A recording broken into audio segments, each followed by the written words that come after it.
Anatanteraka varotra fampirantiana sy fanofanana mahakasika ny fanamboarana sy fikarakarana zaridaina ny maître paysagiste manomboka ny zoma fa efatra ny volana martsa ho avy izao izay aritra 3 andro ary ihany koa atao etsy amin'ny cercle franco malgasy.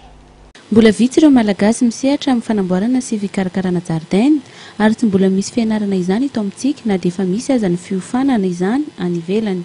Tafiditra ao anatin'ny zavakanto izany ary aman-taonany maro no ianarana izany any ivelany.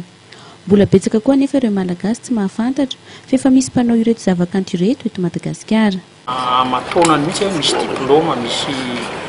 rehetrarehetra zany fa ny eto amintsika misy ihany ireo nianatra tena nianatra fa amin'ny ankapobeny koa zany dia tena azo lazaina amin'ilay fomba fiteny hoe formé sur l'état zany ireo olona ireo fa mahavita zavatra tena tsy mampindry. Izay manko ny tena antony hoe nikarakarana an'izy ity zany mba ho fantatry ny olona satria rehefa mandeha amin'ireny toerana ireny mahita an'ireny mur végétal na cascade de jardin ireny ny olona dia mihevitra foana hoe tsy malagasy no manao an'ireny, dia mihevitra koa ny olona zany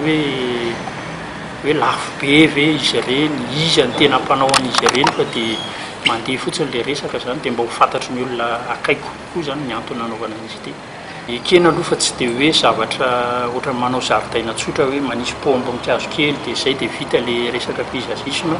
fa mba misy sarany ilay izy fa na izany na tsy izany azo atao tsara zany ny fampiresaka amin'izy ireo. Ny olona anankiray manko zany indrindra ho antsika sarababen'ny olona dia ny hoe izay tsy dia manana zaridaina tokotany malalaka nanao raha izay